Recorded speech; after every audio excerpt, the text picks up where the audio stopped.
I mean, it's one of those things, isn't it, where there's so much going on. People are maybe thinking, well, how does this affect the money in my pocket? What should I be doing? I mean, for example, if we look at mortgages, it seems like there's some good news there with rates. Is that right? Yeah, first thing to say is it's really overwhelming, and it's easy to get caught up in the headlines and panic. And a lot of people would have logged into their pension accounts or investment apps on their phones this week and seen some quite scary numbers. I mean, it's one of the hazards of having that so easily available to us. I think with any of this stuff, it's really important to keep an eye on the big picture and the long term. With mortgages, the things you want to pay attention to are not the stock market and what Donald Trump said 30 minutes ago or yesterday, because that seems to change. It will be interest rates that influence those most of all. Now, we still think that the Bank of England is going to make 2 cuts this year.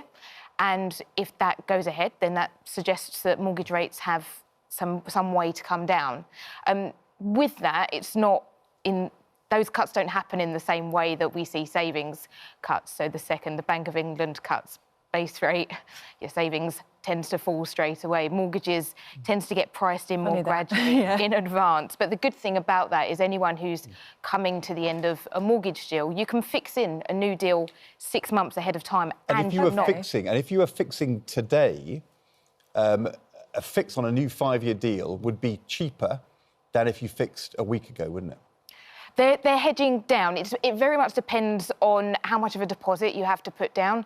I think there's still a worry for people who have been in those long-term fixes. Perhaps they took out a 5-year deal and they're in that 1% mortgage rate bracket still, and those people are still going to see their repayments go up. But anyone that has taken out a deal more recently might see it ease slightly next time they come to fix. So potentially on mortgages, then some good news. The difficulty will be, you know, I know you were talking about sort of these things change, riding it out, but for those people with pensions who are maybe looking at needing to access them soon, are those the people in the trickiest situation, do you think?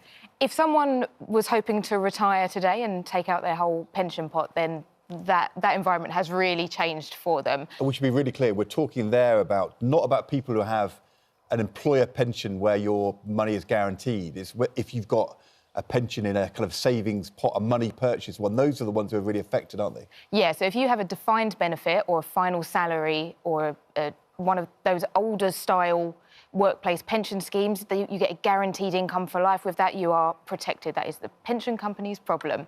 But for most people who are saving today, that we are in something called a defined contribution scheme. And so what you end up with at retirement depends on how much you saved and how much your investments perform. Now, the thing is, most people with those schemes have got years and years left till retirement. A pension is something you save into for 20, 30, 40 years. So if a market falls today, it will bounce back in the long term. And I think something I've been speaking to people about this week is the fact that in really recent memory, we have a big market crash, don't we? We had the COVID crash. And actually, markets recovered within about 4 months of that.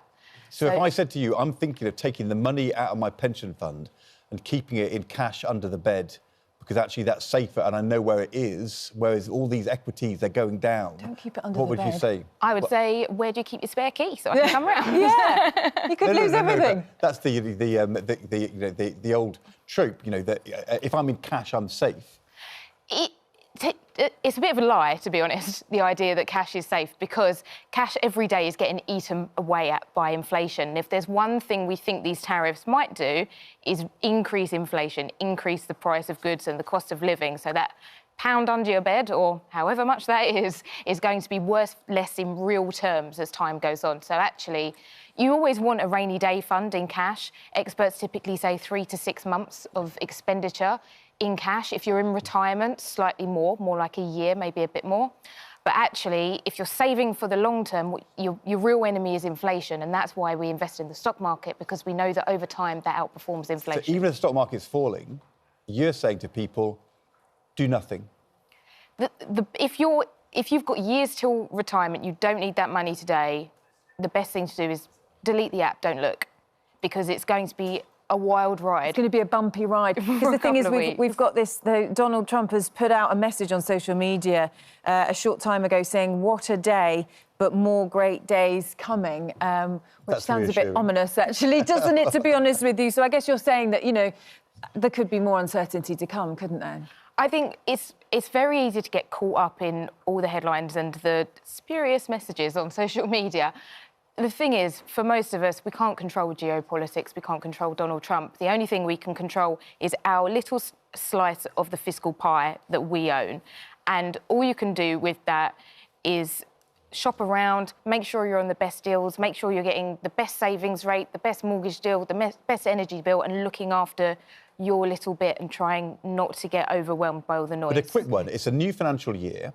I've got, say, £250, £500 ready to save in my ISA, and the stock market's falling. Do I put it in now because I'm going to get in at the bottom and that'll be good news? Or do I think, actually, maybe it'll fall further, maybe I should just wait? It's really tempting, isn't it? On paper, investing when the market has fallen is absolutely the best strategy. The problem is we never know when the bottom is. The best strategy for a long-term investor is to set up a direct debit, so a certain amount goes into your investments every month without you thinking about it, and leave that just to do its job, because then you're not trying to time the market, because you will never guess when the peak is and when the trough is. You have been so fabulously clear. Thank you, so Holly. much. That was really good. Good to speak to you. Really helpful. Are you making notes, are you? Yeah, I'm making, yeah. And if you've got a wedding suit you want to sell, I mean, no, let's not go there. That's for another time.